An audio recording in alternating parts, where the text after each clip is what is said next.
Hola, ¿qué tal? ¿Cómo les va? En este episodio vamos a hablar con Johnny Moncada, director de Sancrisoft, una empresa venezolana, colombiana, ¿sería? ¿O una empresa directamente colombiana o norteamericana, ya que tenés los clientes principalmente afuera? Sí, no, yo diría más venezolana operando desde Colombia, una cosa así. Buenísimo. Una de las cosas, Johnny, bienvenido. Uno de los puntos que más me interesa conversar hoy con vos es, bueno, primero que todo, conversar un poco cómo fue esa transición cómo es la historia de Sangresoft, cómo es tu historia emprendedora y cómo llegaste hasta donde estás hoy acá. Bueno, yo en realidad el tema del emprendimiento ha estado como que conmigo prácticamente desde que me gradué, hace ya unos cuantos años. Y bueno, yo, digamos, tuve una primera experiencia donde también tuvimos una agencia de desarrollo de software en San Cristóbal, que es la ciudad donde somos nosotros, y ya luego de ahí yo, bueno, tuve otro trabajo ya después que di mi participación allí y luego montamos San Cristóbal. Entonces, digamos, como que ha sido algo con lo que siempre me ha gustado incursionar y por sobre todo lo que más me llama la atención es generar valor no solo para los dueños de esta empresa, sino generar empleo y generar bienestar más allá de quienes son dueños de una empresa. Excelente. ¿Cómo fue un poco, contanos un poco cómo fue tu Entonces, experiencia de salir de Colombia hacia, perdón, salir de Venezuela hacia Colombia? bueno, pues en realidad fue como, al igual que millones de personas, fue un movimiento prácticamente forzado. Yo en un principio no teníamos ninguna como intención de tener que irnos, pero bueno, con toda la situación que ya todos conocen, poco a poco se fue haciendo más difícil la operación, tuvimos bastante tiempo peleando con todo el tema de los servicios, teniendo conexiones internas alternas, plantas eléctricas, etcétera, para poder sortear todos esos inconvenientes, pero llegó un punto en que simplemente ya no se pudo. Entonces, antes de que llegáramos al punto de colapso, empezamos a mirar, bueno, ¿dónde nos podemos ir? Y pues, curiosamente, ya habían habido un par de oportunidades en que nosotros hemos venido a Colombia, específicamente a Medellín, a conferencias de tecnología y eventos de ese tipo. Vimos lo amistosa que era la ciudad para el tema justamente de lo que nosotros hacíamos, otras cosas aunadas como buen transporte público, un excelente clima, etcétera. Y también que pues yo soy colombiano por parte de mi abuela materna, entonces también como que Mirá. todo el tema legal también estaba sobre la mesa, entonces por eso como que bueno, 2 más 2 son 4 y aparte que estamos a nada. Entonces esa fue la razón por la cual decidimos venirnos, nos vinimos 2 socios y yo primero, rentamos un apartamento y vivíamos y trabajábamos ahí al mismo tiempo y hicimos como un piloto para ver si esto funcionaba aquí también, ¿no? Y en efecto, bueno, los hechos nos confirmaron que sí, y ya luego entonces, bueno, gradualmente trajimos al resto de la gente y contratamos otras personas locales, etcétera, pero más o menos así fue el proceso con el cual logramos movernos y bueno, finalmente cerramos operaciones allá, no porque quisiéramos, sino porque una vez más nos vimos completamente obligados, ¿no? Claro.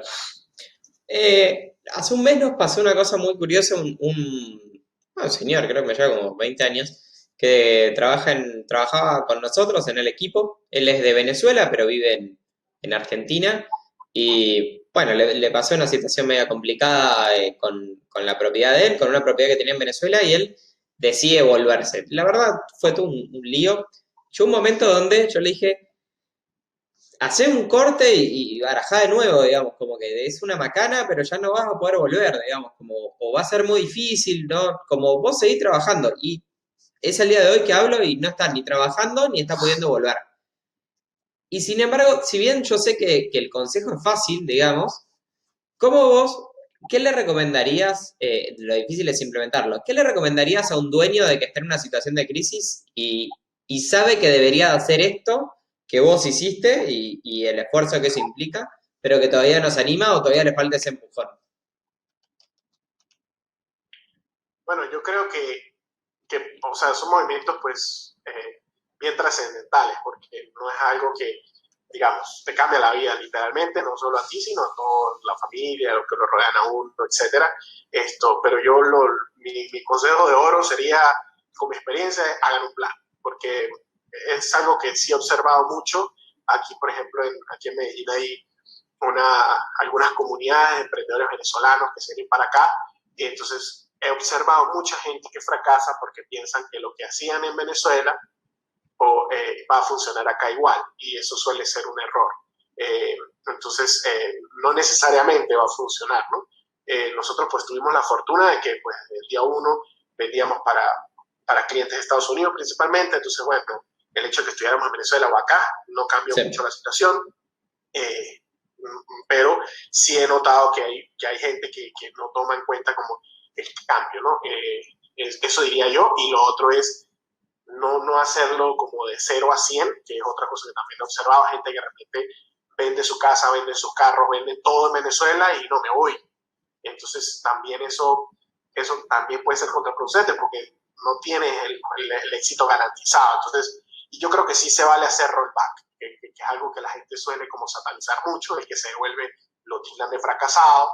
Yo pienso que no necesariamente es así. Sí, las experiencias son diferentes, cada quien tiene su realidad y ¿sabe? También nosotros tenemos algunos muchachos aún operando remoto desde Venezuela que hemos contratado ahorita recientemente, que es gente que por ejemplo vive en Caracas o que de alguna u otra manera tienen resueltos los problemas con los que uno pelea allá, que son básicamente los servicios públicos y ese tema, y no la están pasando mal. Entonces, por eso es que las realidades son distintas. Entonces, por eso yo diría que lo importante o sea, resumiendo, es crear el plan, ejecutarlo y bueno, y ligar porque salga bien, pero también tener un plan B que si eso no sale bien, ¿qué hacer a continuación? ¿No?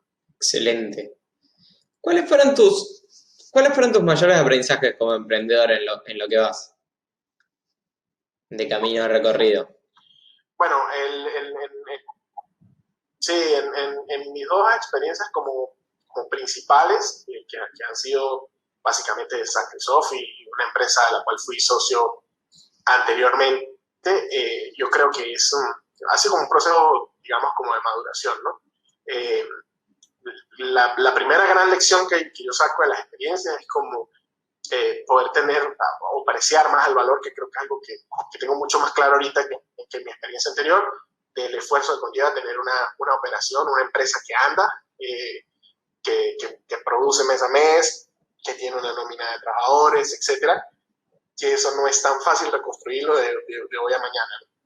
Eso es como una. La otra es con la naturaleza de lo que nosotros hacemos, que básicamente es vender software. El inglés es fundamental, y todos en una organización que está orientada a exportación, al menos para gente que habla inglés, es fundamental. Microsoft tuvo una expansión ahorita, fue gracias a que todo el mundo puede manejar clientes y todo, y se acabaron los cuellos de botella. Entonces, todavía estamos trabajando en eso, hay mucha gente que todavía no logra eso, pero sí pienso que es una cosa súper super clave, ¿no? Hay otras, bueno, ya más de la operación, por ejemplo, delegar lo que son tareas especializadas en consultores externos que manejen mejor. Sí es verdad que cuando uno es emprendedor tienes que hacer desde barrer la entrada hasta la contabilidad, pero conforme la empresa madura poco a poco, hay muchísimas cosas que se pueden delegar en colaboradores y una vez que tú identificas eso y la empresa tiene cómo pagarlo, hay que hacerlo porque es la única manera de poder crecer, ¿no? Decirle que no, podría decir otro aprendizaje a ciertos clientes o ciertos proyectos, y tratar pues de especializarse como en un nicho, ¿no? Bien sea de mercado, bien sea de tecnología, pero como tener un foco y no apuntarle a muchas cosas a la vez, porque eso entonces te puede hacer como gente que hace de todo, pero en realidad no sabe nada. Entonces sí creo que es importante enfocar las baterías hacia un área específica sin perder tampoco la versatilidad, que es algo que nos han dicho nuestros clientes que hacemos bien, que es que podemos resolver un problema de forma integral y no solamente, bueno, yo te hago esta parte, pero esta otra consigue quien la haga porque yo no hago eso. Entonces, esa multidisciplinaridad ahí es importante, pero sí tener un foco de especialización. Perfecto. Una de las cosas que siempre marcaron como el equipo que fue trabajando con ustedes es que ustedes capaz tenían una implementación que no era como alocada en el sentido de que no iban a 10.000 por hora, pero eran muy consistentes. Como que iban semana tras semana, tras semana y así fueron avanzando. ¿Cómo es tu forma de liderar al equipo? ¿Eso lo mantenés, no lo mantenés, lo haces en todos los órdenes? Me da curiosidad eso. Bueno, la cuestión del liderazgo del equipo es algo que se ha venido como transformando, sobre todo, no sé, en el último año, quizás bastante de que trabajamos con ustedes. En que el hecho es que, bueno, en un principio pues yo lideraba todo prácticamente y desde hace ya algún tiempo entonces empezó. Siempre hemos sido una estructura plana, para empezar por ahí, ¿no? Empezando somos 6 socios y todos tenemos responsabilidades, entonces quisimos como empezar a apalancarnos más en eso y fue como parte también recuerdo la reunión inicial con Yasnaya, que ella nos decía, bueno, pero es que si ustedes son 6, eso es una ventaja de que pueden haber 6 que pueden coordinar múltiples áreas, ¿no? Entonces, poco a poco hemos ido como delegando más, primeramente en los socios y luego en los muchachos, todas las operaciones, ¿no? Y más recientemente entonces hemos incluido ya gente de administración que se encargue de todos los temas de pagos de nómina, de asuntos laborales, etcétera. Hemos traído otros consultores externos que nos apoyen con reclutamiento o de repente con consultorías de tipo legal o cosas de ese estilo. Entonces siempre hemos como tratado de descentralizar mucho la operación, ¿no? Sin embargo, pues yo sigo haciendo pues bastantes cosas aún, estamos en ese camino todavía de poder como descargar las cosas y distribuir mejor las oportunidades, pero bueno, pero básicamente siempre, nada, ahorita pues prácticamente los muchachos, los que son socios, manejan a ciertos clientes, prácticamente eso es algo que bajamos, que en principio lo hacía yo solamente, pero eso es parte de lo que vino con lo que te comentaba, que ellos también se desarrollaron, ya hablan inglés, entonces lo pueden hacer.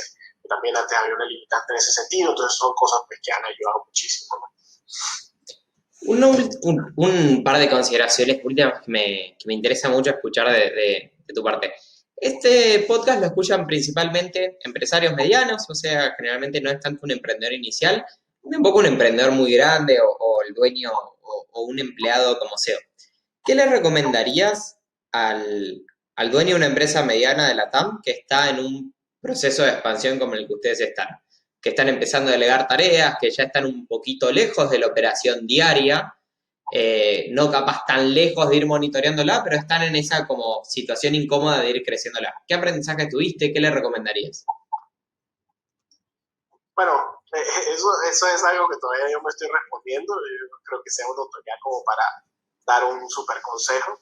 Solamente podría opinar como desde los destellos que estamos viendo ahorita.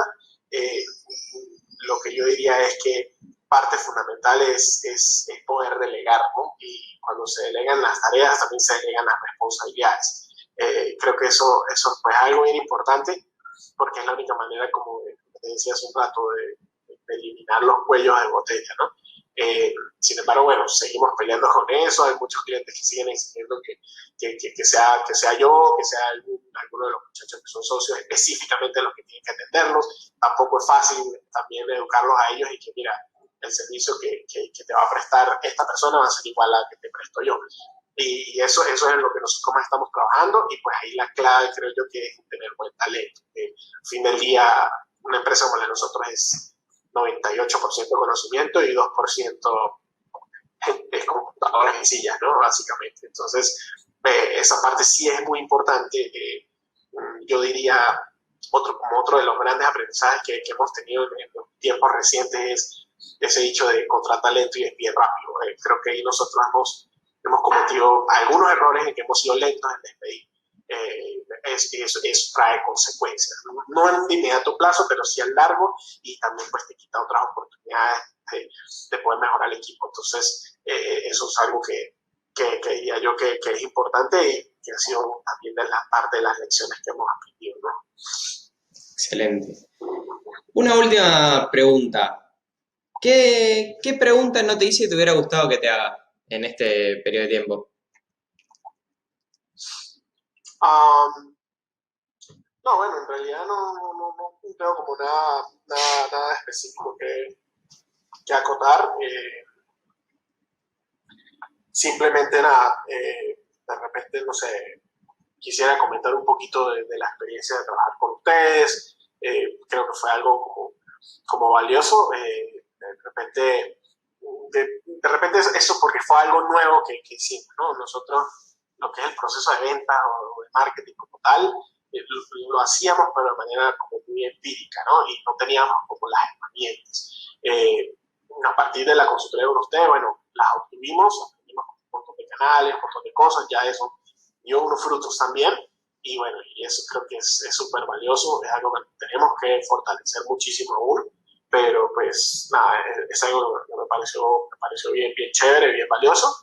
Y bueno, nada, seguimos trabajando en esa parte para fortalecerlo cada día mejor. Ahorita el problema que tenemos es que nos falta gente. Entonces, bueno, tuvimos como que bajarle volumen a la venta, porque es que si no nos damos abasto. Entonces, bueno, ahorita estamos en ese proceso full de para poder tener un poquito más de aire, ok, ahí volvemos a la guerra del marketing.